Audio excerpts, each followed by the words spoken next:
Te doy la bienvenida a Mi vida en una lata. El podcast para todos aquellos que les gusta pensar y reflexionar sobre las cosas importantes de la vida, con el aporte de la ciencia, la filosofía, la psicología positiva y el humanismo.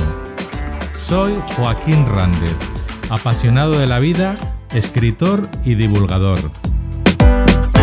Bienvenida o bienvenido a un nuevo episodio sobre la autoestima.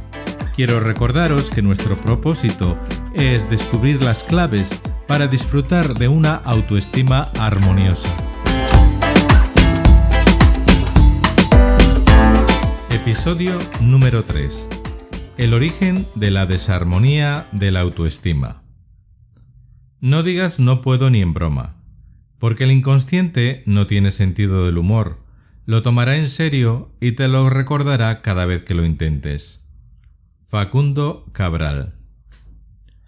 Primera parte. La minusvaloración constante en la infancia.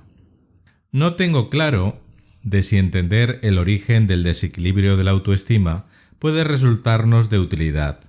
Muchos creen, y es razonable pensar, que para atajar un problema hay que hacerlo desde sus causas, no desde sus consecuencias. Sin embargo, en el caso de la autoestima, hemos de remontarnos a la infancia, a aquellos recuerdos y sensaciones indeleblemente grabados en nuestra alma. Es un terreno delicado, porque a estas alturas de nuestra vida no se trata de culpar a nadie, sino de entender cómo aquellas experiencias de la infancia y de la juventud están afectando actualmente a nuestras vidas. Este episodio no pretende que descubras la causa de la posible desarmonía de tu autoestima. No se trata de que nos psicoanalicemos. Más bien desearía que lo tomaras como unas nociones muy generales, que te ayuden a pensar sobre ti y la valoración que haces de ti mismo o misma y del amor que te profesas. Esto es algo en el que todos concurren. Todos los investigadores coinciden en señalar que una autoestima disminuida tiene que ver con el desarrollo de la personalidad a medida que vamos creciendo. Es decir, es una cuestión de educación y de socialización. Y aquí intervienen dos actores fundamentales: la familia y la escuela. Yo siempre he pensado, y esto es una opinión muy particular, que la primera educación ha de darse en el seno de la familia y que la escuela es un complemento a la educación familiar. La bondad, los sentimientos nobles, el respeto a los demás son valores que han de aprenderse en la familia para que arraiguen de tal manera que formen parte de la personalidad de los individuos. Cuando padres y educadores tienen poca conciencia de la vulnerabilidad de un niño y de su capacidad de grabar en piedra emociones, sentimientos y conocimientos, puede que no sean tan cuidadosos y no tomen las precauciones necesarias. Los niños son páginas en blanco en las que escribimos los adultos, y hay que ser cuidadoso con lo que se escribe y cómo se escribe. Hay algunos comportamientos de los adultos que impactan negativamente en el sano desarrollo de los niños y adolescentes. No quisiera prejuzgar a nadie. Muchas veces los comportamientos provienen de la ignorancia, de una concepción equivocada, de un querer desafortunado o simplemente de no saber hacerlo mejor. Ser padre biológico no da ninguna acreditación, y menos la de saber educar a un hijo. Sin ánimo de profundizar y mucho menos de diagnosticar a nadie, me parece oportuno comentar hacia dónde apunta la psicología como causa de la desarmonía de la autoestima. También es importante comprender que cada uno de nosotros es un universo complejo, muy difícil de reducir a una serie de patrones estandarizados. En cualquier caso, tomar conciencia de la fragilidad y sensibilidad de los niños y adolescentes siempre es positivo. Cuando pienso en mi infancia, yo no tengo una conciencia de autoestima propiamente dicha. La infancia la recuerdo como un universo que no se cuestionaba y donde había entornos que no me resultaban agradables. Por ejemplo, en la escuela lo pasaba realmente mal pero tampoco me planteaba que las cosas podían ser de otra manera. Me parecía normal que el maestro me llamara tonto, torpe, o que recibiera un buen caponazo por no saber responder a una pregunta o resolver un ejercicio. Sí, había cosas que me resultaban dolorosas, como las preferencias de los maestros por las personas que aparentaban ser más inteligentes o porque sus familias tenían una mejor posición social. Con criterios de este tipo nos ordenaban en los pupitres, de modo que los supuestamente más torpes estábamos más alejados de la pizarra y del maestro. Obviamente, las posibilidades de distraerte con cualquier cosa eran mucho mayores, pues no estabas bajo la supervisión directa del maestro. Únicamente recuerdo a una maestra, doña Sole, que era cariñosa y creativa, y que nos trataba a todos por igual. Tampoco tengo conciencia de un hecho concreto que me impactara de manera especial, no. Sin embargo, sí creo que estas experiencias contribuyeron en la edad adulta a que no me viera lo suficientemente bueno o capaz, y haber sufrido el síndrome del impostor. Cuando un niño no se comporta bien o se equivoca, hay que ayudarle a ver que haciendo las cosas de otra manera podría tener un mejor resultado para él o para los demás, y en definitiva estaría más contento. Por el contrario, cuando un niño hace algo bien, hay que reforzarlo positivamente. Así se va forjando una personalidad sana, que en lugar de sufrir por los errores, aprende de ellos. Esto es un axioma que deberíamos tener todos grabados en nuestra mente. Seguramente hemos aprendido en nuestra infancia que los errores eran fuente de dolor, de sufrimiento, de preocupación, cuando en realidad nos deberían haber enseñado o deberíamos haber asumido que los errores eran fuente y una oportunidad para aprender y para hacerlo mejor en un futuro. Probablemente sigas viviendo con este axioma, aunque no te des cuenta de ello. Probablemente cada vez que cometes un error te preocupas, te angustias, sufres y no piensas la oportunidad que significa de poder hacerlo mejor en un futuro o de no volver a repetir el mismo error. Durante mi infancia, en la escuela los errores siempre eran fuente de dolor y de sufrimiento, de tal manera que la energía estaba puesta en tratar de evitar un insulto o una humillación o incluso una agresión física. Entre una posible amenaza o la posibilidad de aprender algo, la mente siempre va a escoger como prioritario lo que es más urgente, es decir, la defensa. Esta actitud defensiva puede derivar en la edad adulta en una falta de confianza para hacer cosas nuevas y asumir riesgos. Algunos padres y educadores, por falta de tiempo o de compromiso, o simplemente de paciencia, se ceban con críticas que no son nada constructivas para los niños. Hasta cierto punto puedo comprenderlos porque hay niños que realmente tienen la capacidad de sacar de quicio a los adultos. Sin embargo, debemos ser conscientes de que si un niño crece escuchando que no es bueno en esto o aquello, que es torpe, tonto o poco inteligente, que no se esfuerza, que no se comporta bien, pues llegará un momento en que esas críticas serán asumidas como verdades.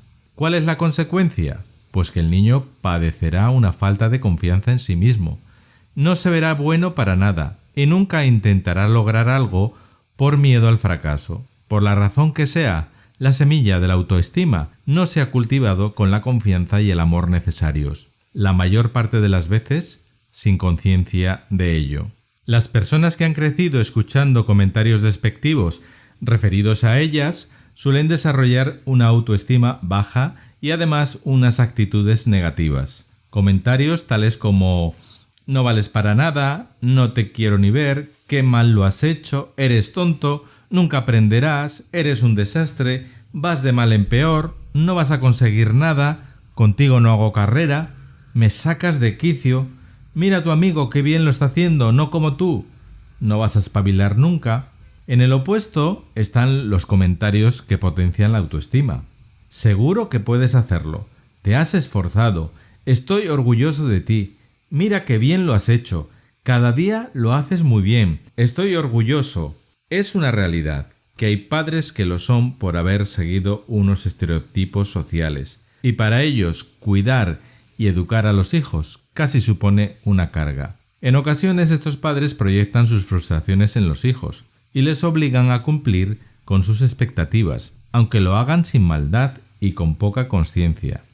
Un ejemplo típico y muy común de esto que estamos comentando es el padre que quiso ser abogado, arquitecto o médico y le impone a su hijo estudiar alguna de estas carreras, cuando a lo mejor lo que el hijo desea es ser músico, por ejemplo.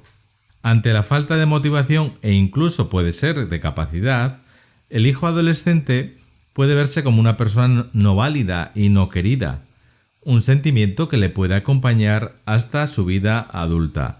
Recordemos que los niños son páginas en blanco y todo lo que les decimos está grabado en piedra. Por fortuna, hoy ya no se utilizan en la escuela métodos violentos por parte de los maestros y educadores, fruto de una época, como la mía, en la que se pensaba que la letra con sangre entra. Sin embargo, existen otras modalidades de violencia y humillación. Necesariamente hemos de hacer una breve mención del acoso escolar, porque en estos tiempos ocurre con una frecuencia asombrosa, y sus consecuencias para la autoestima son devastadoras. Los expertos en la materia calculan que entre el 15% y el 50% de los niños han sufrido acoso escolar en algún momento.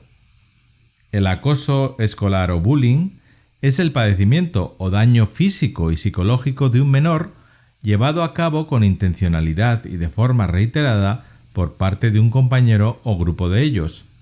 El acosador o acosadores aprovechan su superioridad para poder dañar, vejar y hasta conseguir un beneficio material.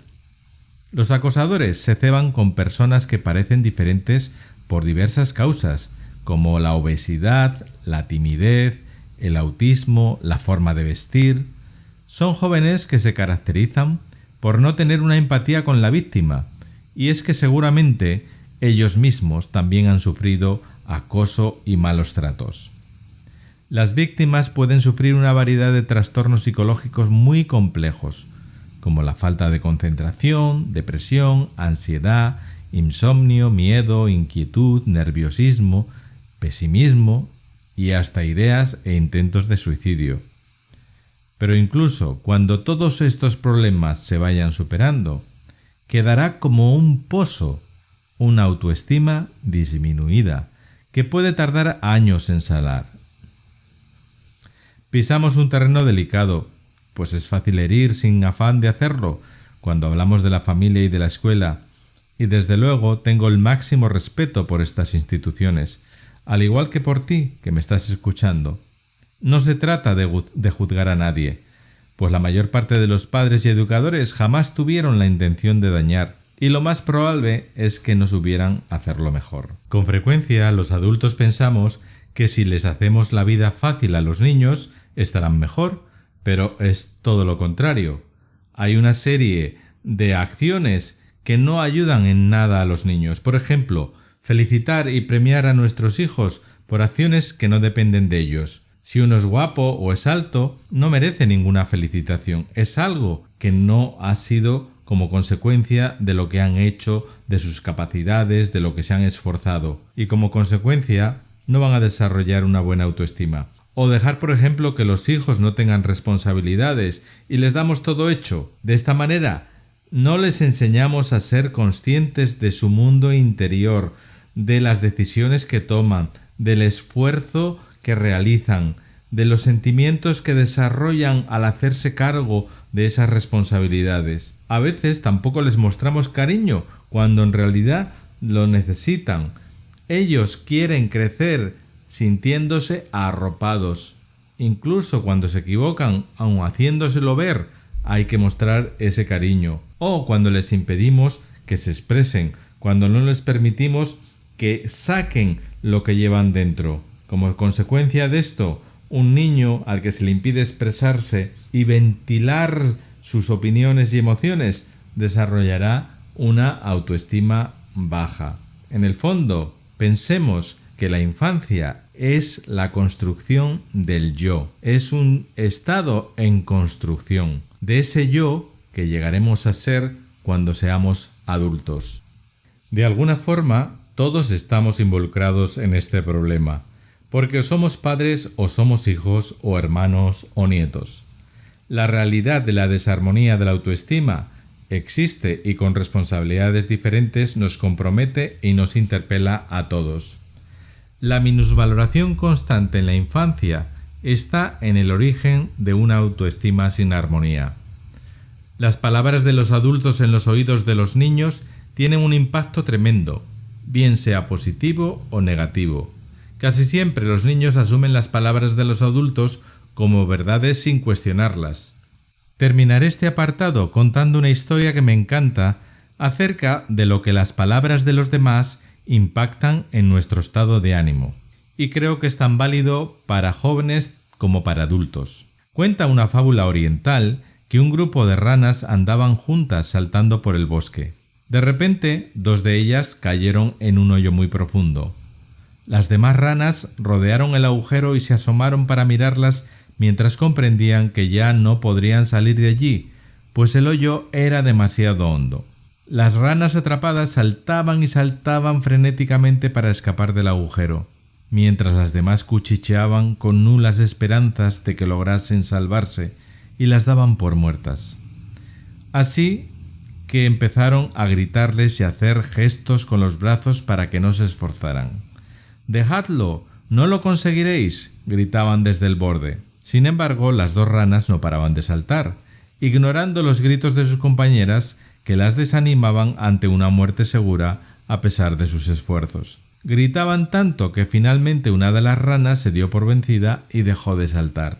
Cayó al suelo, sin más, y murió. Sin embargo, la otra rana continuaba saltando cada vez más alto y con más fuerza a pesar del agotamiento. Por su parte, las compañeras le gritaban mucho más alto para que dejara de saltar. «¡Deja de sufrir ya!», le gritaban una y otra vez. Pero la rana saltaba más y más y más hasta que de repente logró salir del agujero. La ranita, aunque exhausta, no paraba de agradecer a sus compañeras que la hubieran animado todo el rato, fijándose en los gestos que le hacían y que le daban aliento y perseverancia. Sus compañeras no salían del asombro, pues en realidad no sabían que la rana era sorda y había sido imposible que escuchara sus gritos y desánimos. La moraleja es doble. Cuida lo que transmites a los demás con tus palabras y haz oídos sordos de las palabras que te restan autoconfianza y te minusvaloran. Muchas gracias por escucharme y sígueme para más temas interesantes. Nos vemos en el siguiente episodio.